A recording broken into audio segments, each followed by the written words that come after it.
All right. This is already a great crowd. Thank you all for joining us. Oh, Katya, finally, you appeared. How's it going, Katya? Oh, I'm good. Yes, I'm Yeah, here. I was worried. Fine, thank you. I teach until just 10 minutes before No. time. I just, for some reason or another, Zoom wasn't showing you when you were talking earlier. Oh, Now it's started, and I don't know if that's peculiar to my end or if that was general, but I was a little worried, and now you're here. So cool. oh, good. Tatyana, do you want to get it started? Sure. I may give it one more minute just in case Yeah.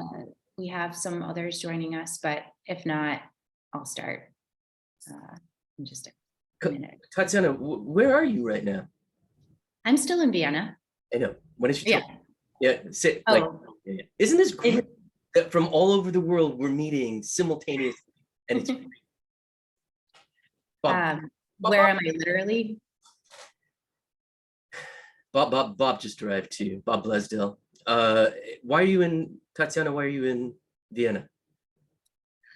I'm doing a lot of research, working really hard. Yes, I'm doing research, and I'm on sabbatical this year, and my husband is interested in Central European literature, so we this was a logical place for the both of us to be able to do our work.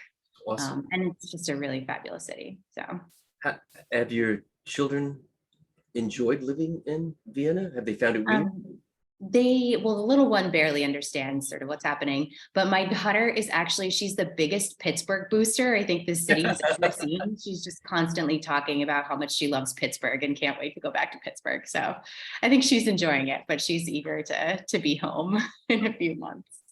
But I think it'll be formative, I hope, for them too. So, all right, so maybe I'll go ahead and get started. And I think if people show up a bit later, they won't miss sort of the substantive piece of our hour here. So welcome, everyone. Thank you so much for joining us for this celebration of our 2022 issue, the 2022 issue of Tolstoy Studies Journal. The physical journal should be arriving at libraries in the coming weeks. And we're so delighted to be able to share this work with you and really to reintroduce the journal and ourselves after these COVID years, which interrupted the work of the journal as they did so much else in our lives. So we want to reintroduce ourselves, introduce this issue, allow you to become familiar with our contributors and some of the work that they've done. And some of them will share that work during our hour, but really there's so much more in the issue, more excellent scholarship, reviews, and I want to invite everyone to explore the issue in the coming months.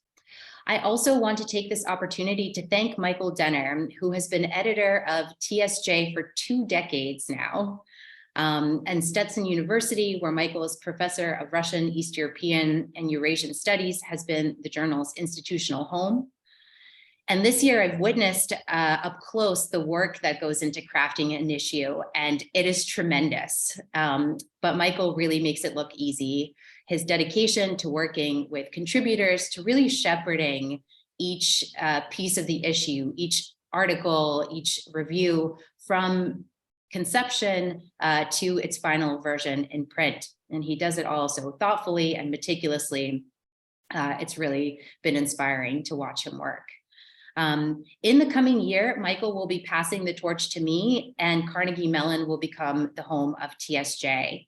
And I wanted to say that I'm deeply honored to be entrusted with this responsibility, especially after 2 decades of Michael's work, and before that, Donna Orwin. I know that I have big shoes to fill in this role, and I'll do my best to do it. And I want to express gratitude as well to the Department of Modern Languages, my home department, Dietrich College, and Carnegie Mellon University that has committed to supporting the work of the journal. So thank you, and thank you to the colleagues that have joined us today as well. So in a moment, I will hand things over to Michael to say a few words about the current issue.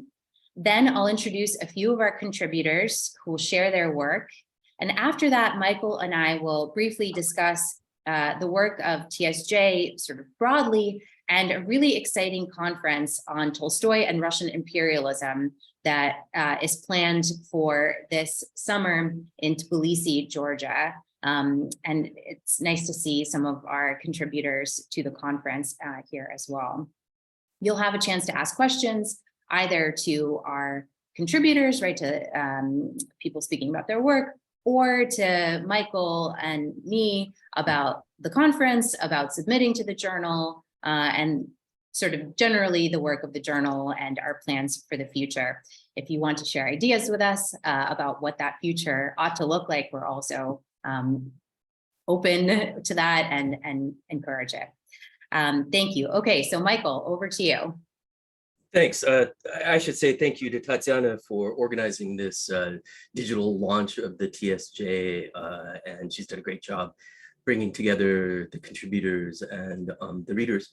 I had some prepared notes, but right before this meeting, my computer blew up, so I'm going to have to do them more or less improvised. I guess that I want to say that the TSJ is a dinosaur. It was founded in 1988 by Kathleen Parthay, and that makes it, I used my fingers and toes, 35 years old this year. And I think it is one of the very few, and it actually might be unique, that what they call single author academic refereed journals. I think Shakespeare has one, but other than that, I don't know that there are any other journals that are devoted to a single author any longer. And so I'm proud that the journal is a dinosaur, and it's kept on this tradition for 35 years of devotion to the scholarship on Leo Tolstoy. That's one thing. Two, it is also an odd journal because it is a journal that is, for all intents and purposes, exclusively in English about a Russian writer. And so we do publish a lot of criticism from non-Anglophone places, but all of that is translated into English before it's published in the journal. So it's also the only academic journal devoted to Leo Tolstoy that's peer-reviewed and that's published annually. I'd like to thank, Donna Orwin is here, and Donna is the president of the North American Tolstoy Society, a society that exists solely to produce the Tolstoy Studies Journal. And she's been at the helm of Tolstoy Studies for, well, I met her when I was a graduate student. So it's been a long time. And so we all owe a debt of gratitude to Donna Orwin for having taken over this journal when it was at a crossroads, and then finding me and ensuring the existence of the journal for 20 years. And now I found Tatyana. And so I hope that she has 20 years of publishing in front of her. Did I say everything I was supposed to say, Tatyana? I think so, Michael. Maybe just a couple of words about the current issue and the theme. Oh, of yeah. the issue. Yeah, as Tatyana knows, this journal issue has publishing an academic journal is a lot like herding cats. It's difficult. And so this journal was initially conceived as an issue devoted to exploring gender and Tolstoy. And I have a lot to say. Tolstoy had a lot to say. I have a lot to say about what Tolstoy had to say about gender. And initially, this issue was conceived of as Tolstoy and gender. As it kind of spun out and we finalized the contents, a lot of the articles that were going to be emblematic of that theme evaporated. And so we managed to put together a great issue that's mostly about the topic of gender broadly understood. And I'm happy, actually, I'm kind of happy that it didn't work out, because that means that we can do it better again in the future when Tatyana is the editor. There's still plenty of gender related material in the issue. Absolutely. So if you're looking for that, you'll find it. One of my favorite things to do, I'm teaching War and Peace this semester, and Tolstoy was very subtle in War and Peace, but if you read it very carefully, each of the books and each of the volumes has a very evident theme, although you would never, like, it's the title of the chapter isn't sleep, for instance, but the theme of the volume is sleep. And so I feel like that this journal is a lot like the way that Tolstoy thematizes. There's lots of other stuff that's great that's in the journal that isn't about gender, but read knowing that gender was a sort of concatenating theme of the journal is great. Just like reading any volume of Tolstoy and understanding that the volumes are themed. Wonderful. Thank you so much, Michael. So now we'll hear from our first speaker, Katya Hokanson. She is Associate Professor of Russian Comparative Literature and Director of Russian, East European, and Eurasian Studies at the University of Oregon. She has written extensively on topics related to Russian women's writing of the 19th century, as well as the entanglements of Russian literature and empire. She's the author of Writing at Russia's Border and A Woman's Empire, Russian Women and Imperial Expansion in Asia, both with University of Toronto Press. And the latter came out just last year. So congratulations, Katya. And today she'll tell us about her contribution to this issue of TSJ. Thank you. Sorry, I just got myself into a situation where I couldn't unmute myself, but I did now, right? And I did have some gender in this, but it sort of got cut out. So apologies for not fitting with that. So in April 1901, the newspaper The Hindu reported on Tolstoy's excommunication from the Russian Orthodox Church, and in May reported on his ideas as expressed in On Life, A Жизни, as well as The Root of Evil, published in North American Review. The editors of The Hindu praised Tolstoy's critique of social inequality and the exploitation of the poor by the rich, as well as his contention that the individual finds happiness in the happiness of others. A. Ramaseshan, a journalist, wrote a letter to Tolstoy that was published in The Hindu following these reports, launching an extensive correspondence between Tolstoy and numerous Indians from different parts of the world. At this point, Tolstoy already had a long-standing interest in India, Buddhism, and Hinduism. He first mentioned Buddha in his 1879 Confession. He also studied Shankara, the 8th century philosopher and unifier of Hinduism, and was familiar with the philosopher and teacher Vivekananda, who opposed capitalist greed and exploitation of Asian countries by Western countries. In his published response to Ramaseshan, Tolstoy stated that Indians should refuse to serve in the army or in the colonial administration and criticized the caste system. His letter to Ramaseshan was met with mostly enthusiastic response, which led to other Indians writing to him and sending him their books and pamphlets. Upon publication of I Cannot Remain Silent in 1908, the flow of letters from India became even greater, and many wished Tolstoy to make a statement against British rule. The final catalyst for this occurred when Taraknath Das, a Bengali revolutionary and publisher, wrote to Tolstoy in 1908 from exile in Seattle, pleading for him to make a statement about the situation in India. Your name serves in our day as a shield and weapon for those who struggle for the advancement of humanity. Your writings, in which you depict the oppression of the lives of Russian people, opened the eyes of the world's civilization. Your moral strength weakened even the autocratic power of the Russian government. We beseech you to write an article and state your opinion about the sad position of India. On behalf of millions of Indians dying of hunger, I appeal to your Christian spirit, and I beg you to support us. And he enclosed with his letter 2 issues of his journal, Free Hindustan, which contained shocking pictures of emaciated Indians and, contrary to Tolstoy's views, advocated for armed insurrection. Tolstoy labored greatly over his response to Das. It took him 6 months and 29 drafts. He used his letter to continue to stake out his claims about the preeminence of love and the importance of refusing to cooperate with government ills, such as conscription, taxes, and law courts.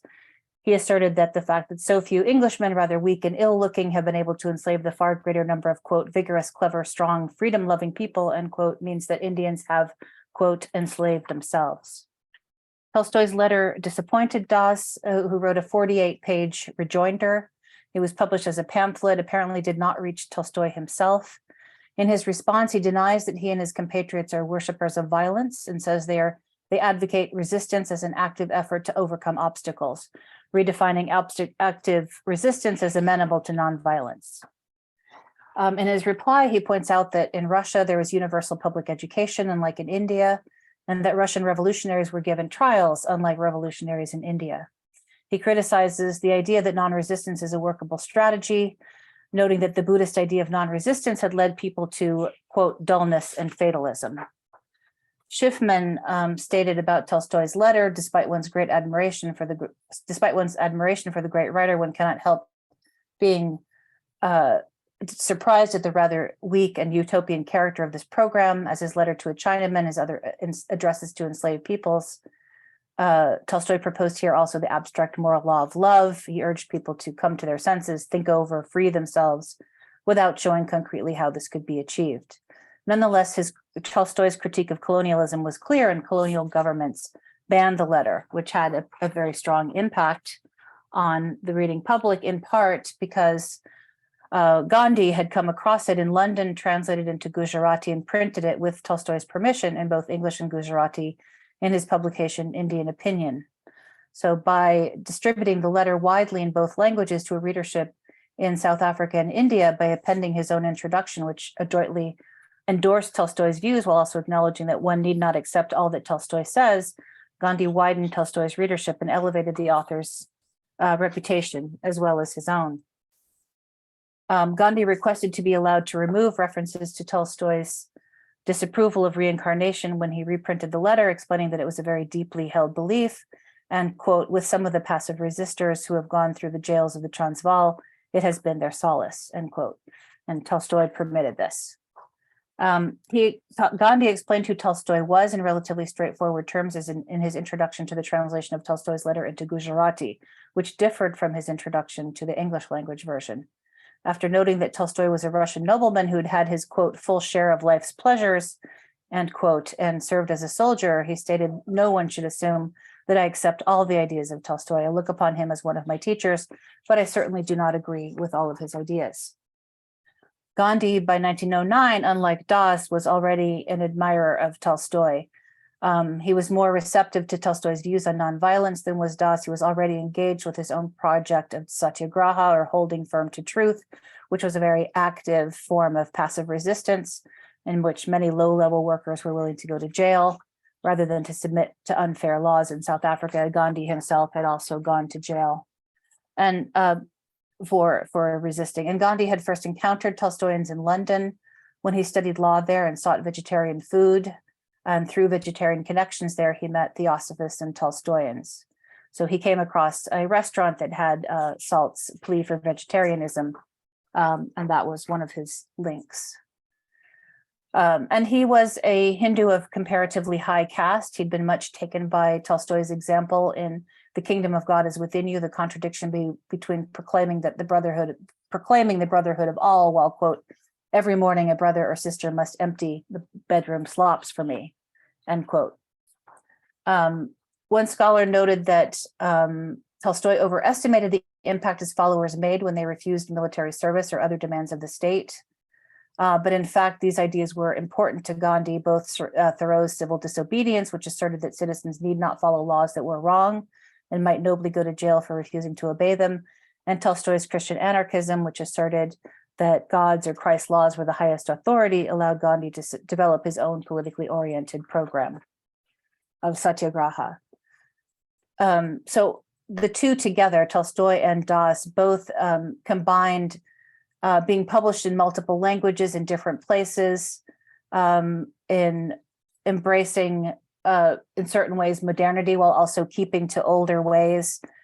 Das was someone who was more hoping, obviously, for an improved modernity for India, but they all used their international connections and sort of fusions of different reading publics, because Indian Opinion had a readership that was in India and South Africa, India proper, anywhere that people could read English, and it was printed and sent without having to go, for example, through London. So the readership transcended a lot of boundaries. And this sort of projection of readership through reading, writing, and translation and dissemination of written text created this very broad and limited readership.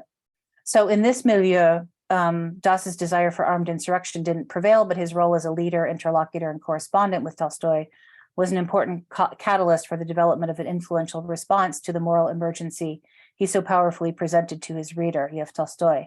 In turn, Gandhi developed a public correspondence that elevated the cause. It did not hesitate to ask to edit the esteemed Russian writer. Thank you. Wonderful. Thank you so much, Katya. I had the privilege of working with Katya on this essay, and one thing that I found so fascinating was this comparison that she draws between these two thinkers, right, engaged with Tolstoy, but engaged with him in radically different ways that had to do with sort of their identities, right, the circumstances in which they encountered his thought, and then, of course, differences in the way that they extended it. So thank you so much for your contribution.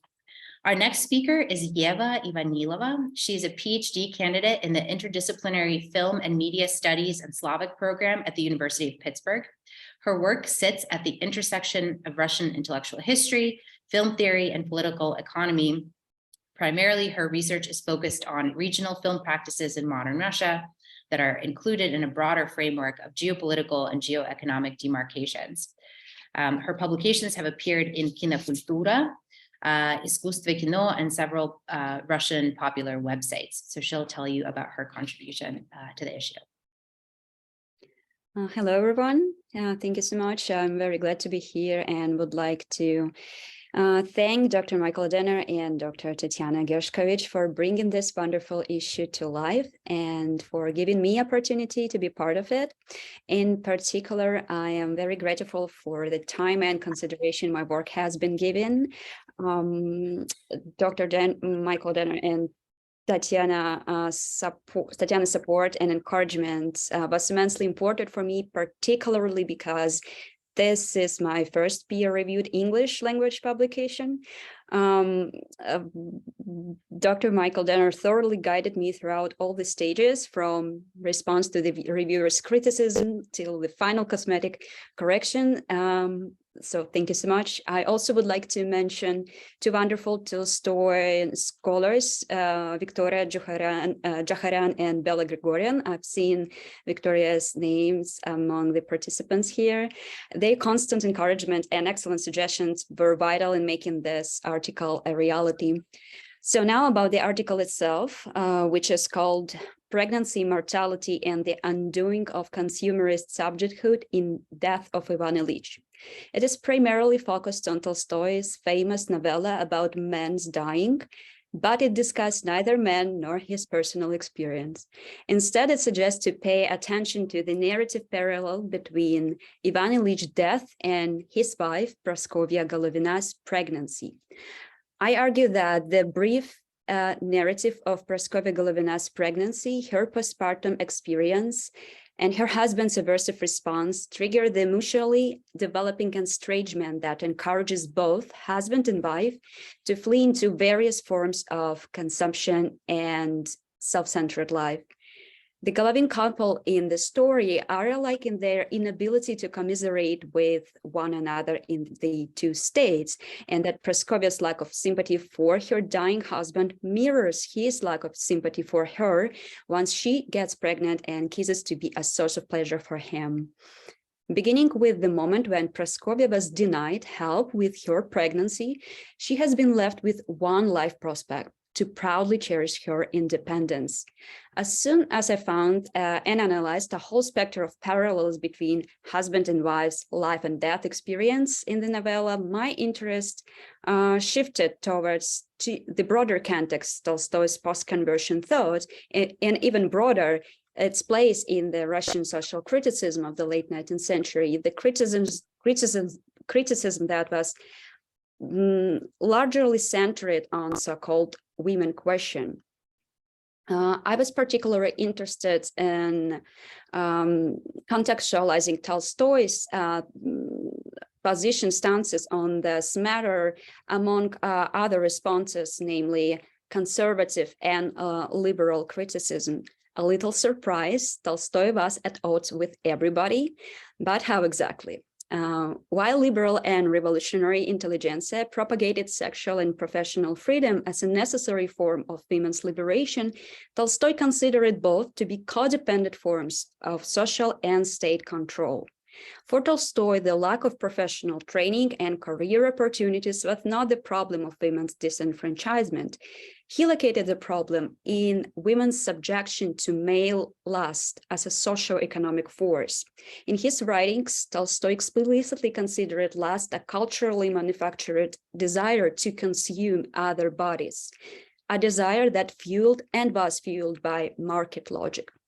The formal and contextual analysis of Praskovia's plotline shows that the Tolstoyan critique of women's sexual and economic emancipation is based not as much on his patriarchal beliefs, but rather on his critique of consumerist subjecthood.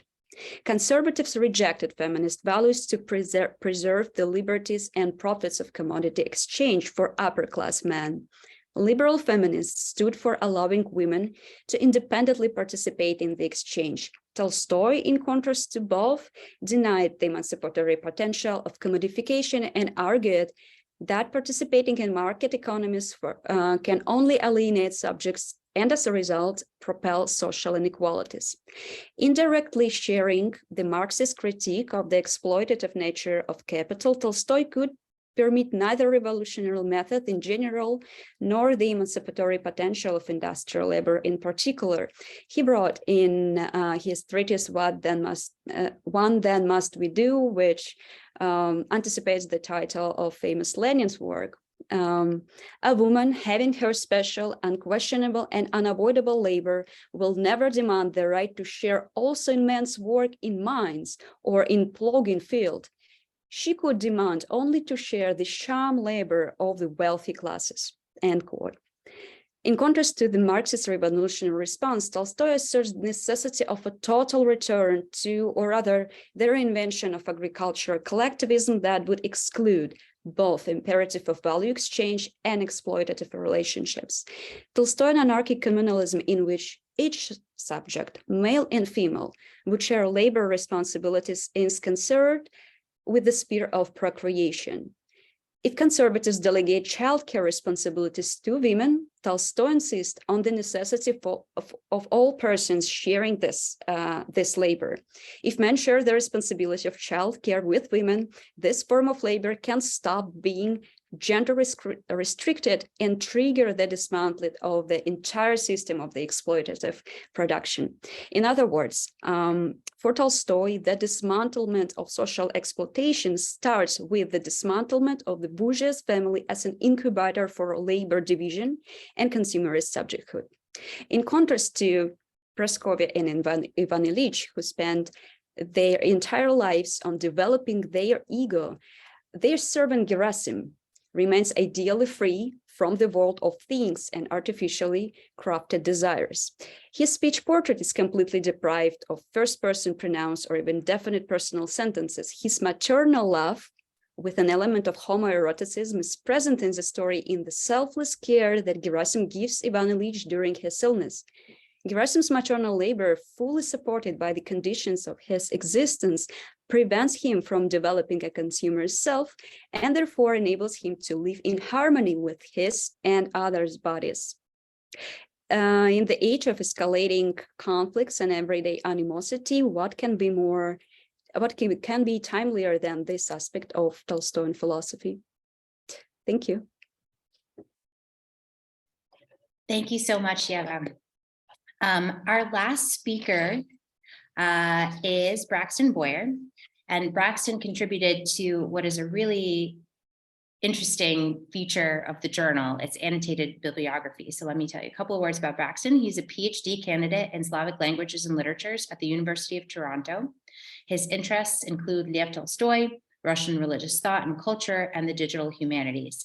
And so Braxton was tasked with this work. Perhaps he will tell us a bit about it, and then Michael, maybe you can jump in to say a few words as well. Okay, Braxton. Great, thank you.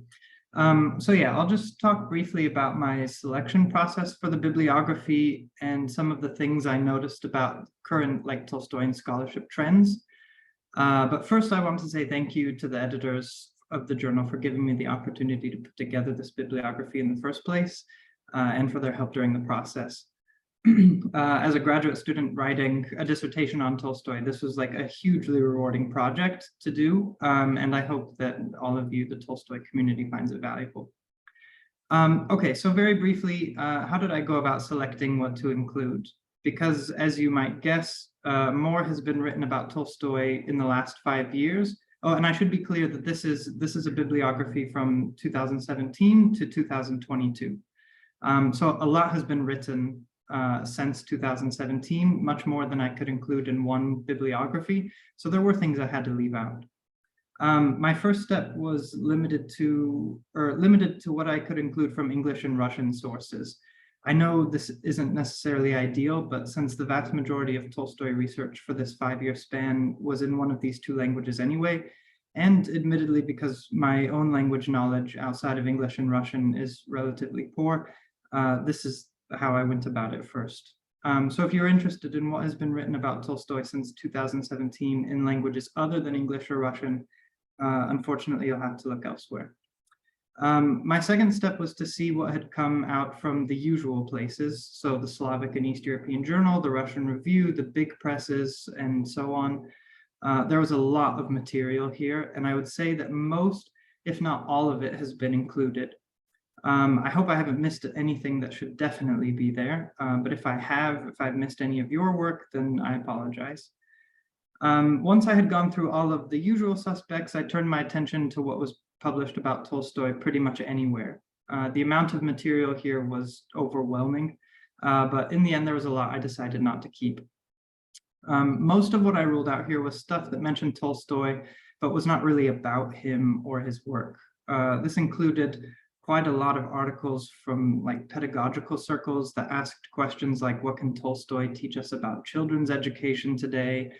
Or from the medical field with titles like How the Death of Ivanilova Can Inform Hospice Care. There were like 2 or 3 of those.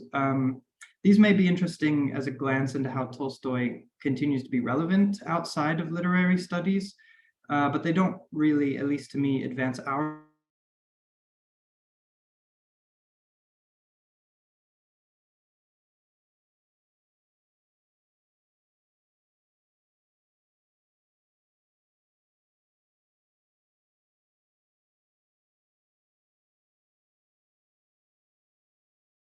Oh, I think we might have lost Braxton. Oh, no. Okay. Well, maybe he'll be back momentarily. I can say a couple words about the Sure. Thank you, Michael. bibliography. I often think that it's the most valuable thing that we contribute to scholarship. And we haven't done it for 5 years. And so poor Braxton had a Herculean task of trying to collect everything worth reading that's been written about Tolstoy in the last 5 years, which, as he pointed out, is kind of impossible because every year a lot is written. So that bibliography disappeared only because for a couple of years we published monographs that were devoted to a single topic, and the bibliography just got pushed out. So going forward, we'll continue to publish at every opportunity a bibliography. I think that I think people underestimate how quickly scholarship disappears, and it used to be, I remember, that if a journal, I remember contributors, this is 20 years ago, were concerned about digital journals because they wanted their works in print because print lasts forever. And now it's just the opposite. People say, oh, print gets thrown away, but if I publish it digitally, then I'll always have it. Are you back, Braxton? Is Braxton back? Yeah, I'm back. All right, Sorry great. Yeah, no problem. I was talking. You go ahead. I was telling everybody what a Herculean task you had trying to collect 5 years of bibliography on, and I'll turn it back to you. Okay, all right. Sorry about that. They're doing work on the internet in our building. I was afraid that was going to happen. Okay, so I don't know actually where I left you, but I'm going to just like close with some of my thoughts on the general impressions that I got and maybe some trends that I noticed. So first was that, though of course War and Peace and Anna Karenina absolutely continue to maintain a strong presence in the scholarship, I was surprised by the considerable amount of material on Tolstoy's later period, especially, even though I would say the texts focus on are still the ones you would expect, right? Like The Death of Ivan Ilyich, Master and Man, the Kreutzer Sonata, to a lesser extent Resurrection. There still seemed to be quite a lot of focus on the later literature. Second, there seemed to me to be a bit of revival of interest in Tolstoy as a religious, political, and social thinker, particularly in the late period. In the bibliography, you'll find articles on Tolstoy and vegetarianism, on Tolstoy's influence in early 20th century advocacy for global religious pluralism, on how Tolstoy's famine relief influenced what is art, and even an entire book dedicated to Tolstoy's anarcho-pacifist politics, from a scholar who appears to be an anarcho-pacifist himself, which I think is interesting. I think you'll find a review of this book in this edition, by the way. Yeah, so that's something to look forward to. Third, there have been some great archival-like materials published in the past 5 years. So I'm thinking here of Andrew Donskov and his collaborators, which they must have been very busy. They've published letters between Leo and Sophia, as well as Tolstoy's letters to peasant sectarians, and previously unpublished materials related to the Dukhobors. I also think here of Vanessa Medjibovskaya and her work on the archival materials related to On Life, which is like a treasure trove, of course. So a lot of great things like that. And lastly, and I think this was very exciting to see, there are a number of articles in the bibliography that focus on Tolstoy's relationship with Asian cultures and literatures.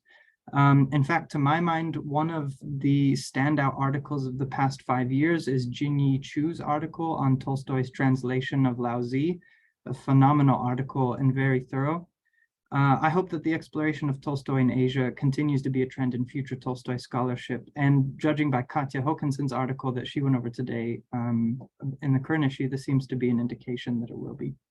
So anyway, that's about all I have time for. Again, I hope you all find this bibliography useful. And thanks again to Michael and Tatyana for giving me this opportunity.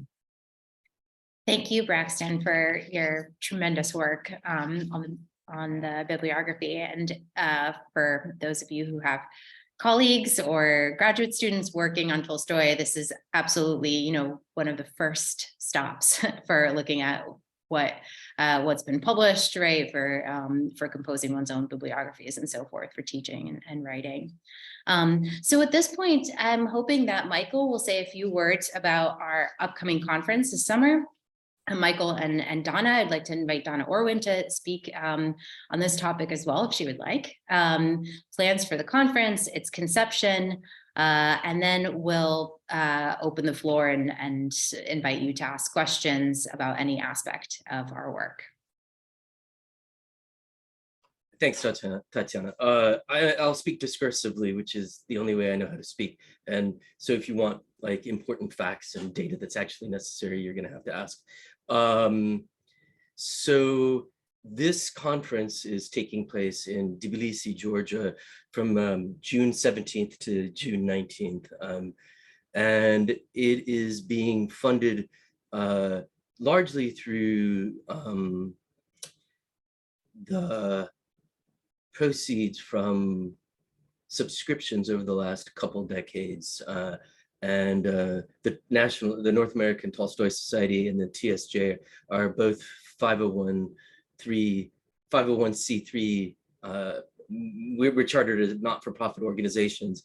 And that means that any money that we accrue has to be used to support our mission. And the mission of the Tolstoy Studies Journal has always been the dissemination of Tolstoy scholarship. And so a few years ago, I started to plan this event, and it's a long time from planning to actually coming to fruition. And it's so long that I'll point out that initially I had planned to have this conference in Kiev, Ukraine. And the fact that we can't have it in Kiev and have to have it in Tbilisi is perhaps itself an argument for the topic of the conference, which is Tolstoy and Russian imperialism. I'll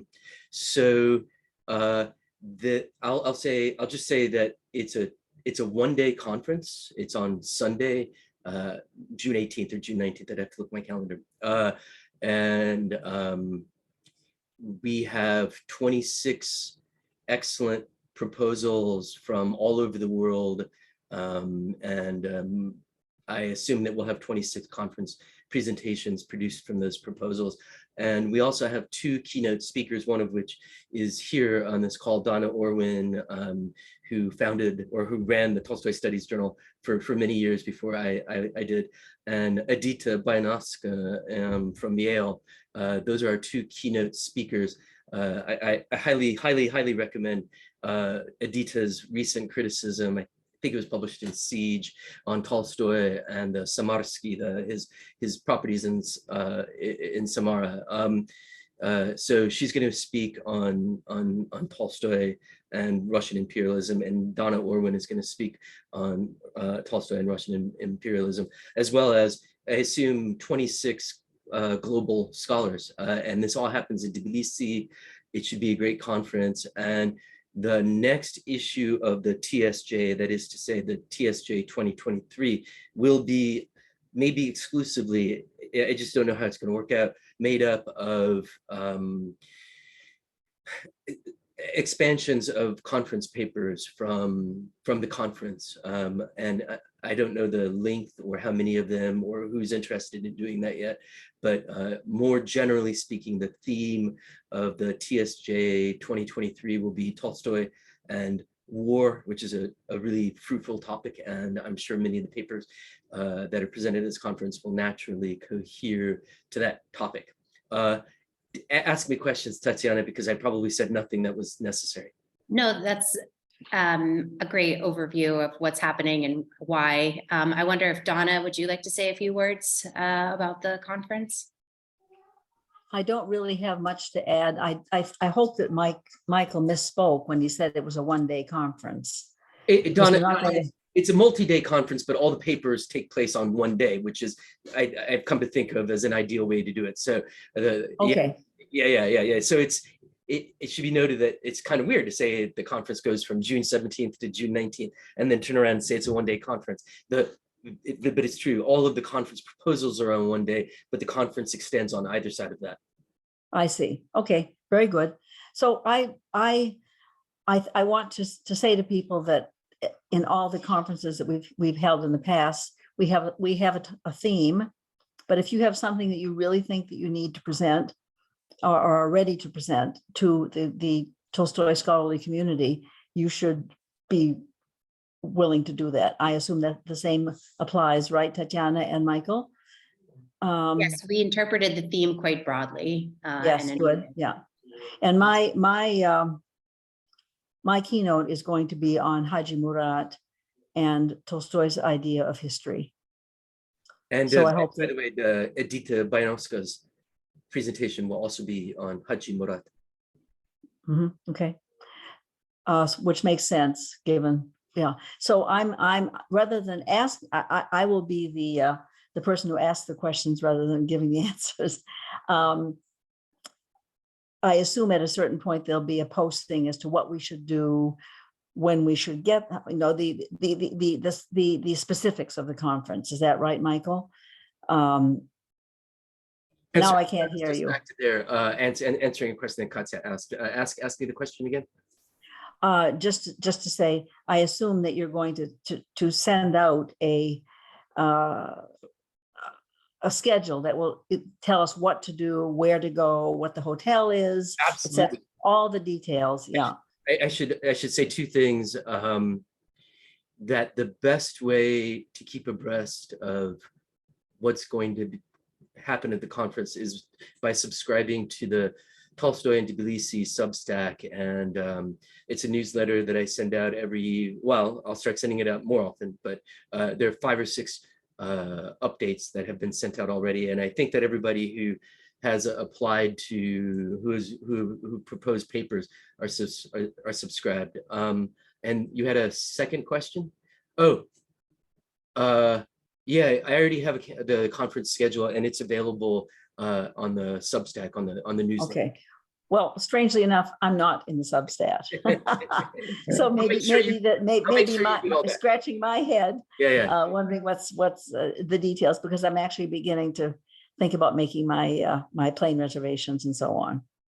Yeah. So a couple practical things about the conference. Tbilisi is a wonderful place. I spend every summer in Georgia, and so I know it well.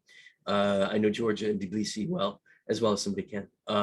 And we're staying in the Marriott Moxie, which is right next to the Sukhoi Most, next to the Dry Bridge, so right downtown. And it's a very nice hotel. And there is a planned, so the conference takes place, the papers are given on Sunday, and on Monday, there is an activity. I was originally going to go to Mtsketa, which is the oldest town in Tbilisi, and it's just outside of Tbilisi. That's right, it's the oldest city in Georgia. It's just outside of Tbilisi, but that might change. I haven't decided yet.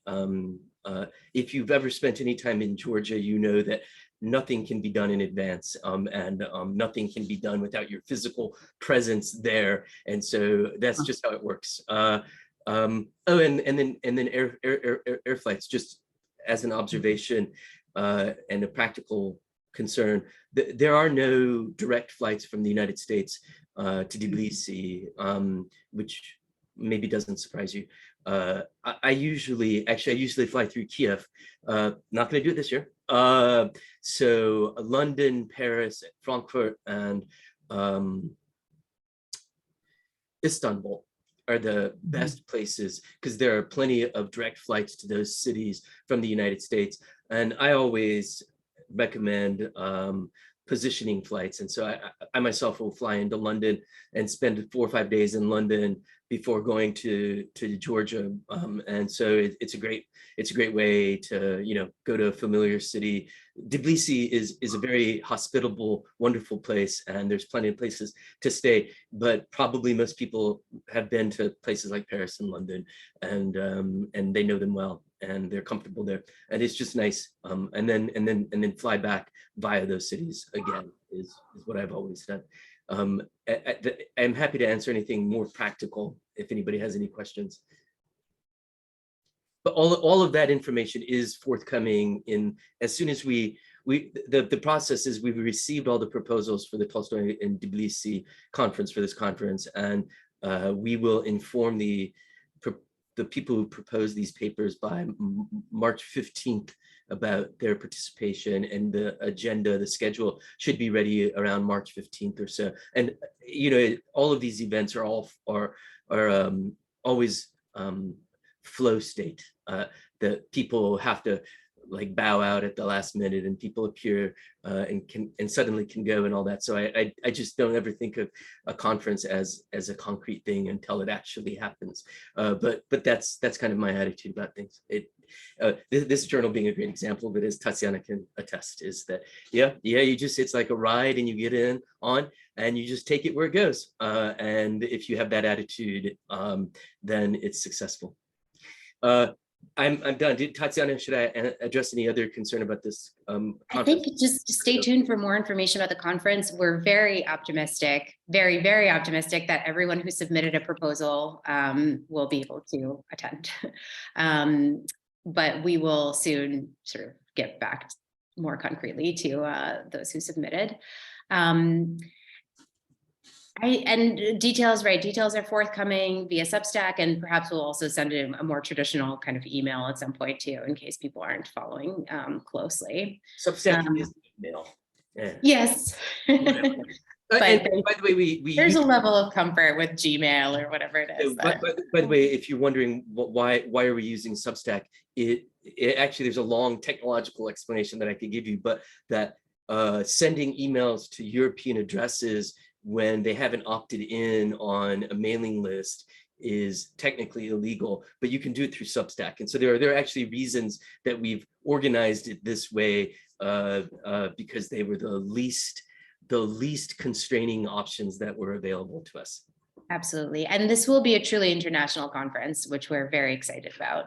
We won't just have, the perspective of North American scholars, but really scholars working all over the world.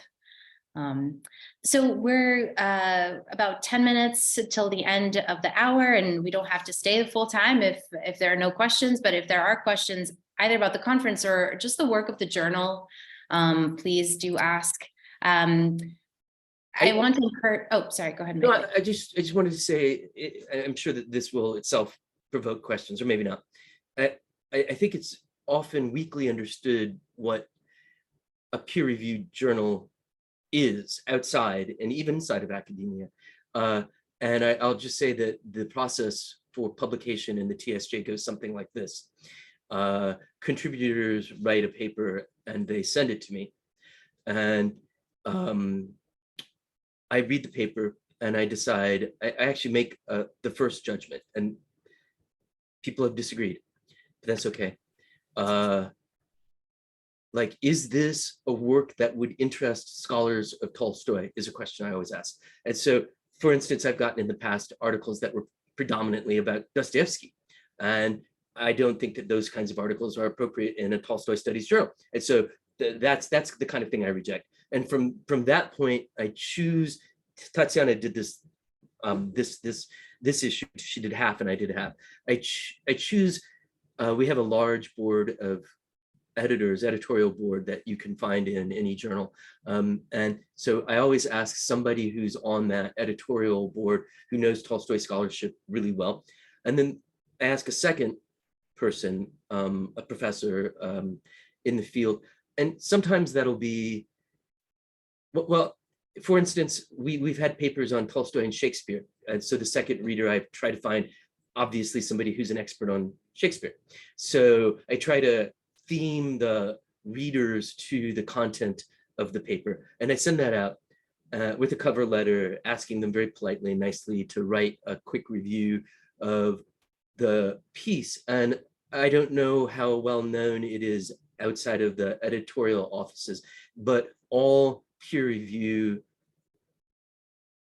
responses by the outside readers, everything is anonymous, the paper goes out anonymous, and the readers are anonymous. And essentially the readers judge whether the contribution is acceptable as is acceptable with revision, or they reject. And so in essence, those three terms are given, and every article falls under those three terms. And I would say that the TSJ has a very high positive rate for printing. That is to say that the ratio of proposals to articles is quite high. And I'll say that that is actually a success, that it is such a focused journal.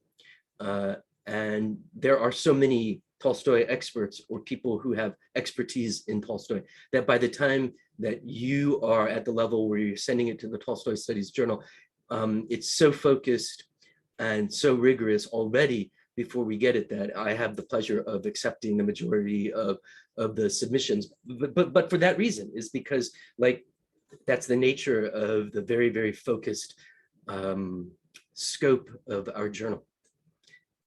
That's what I wanted to say about the peer review process.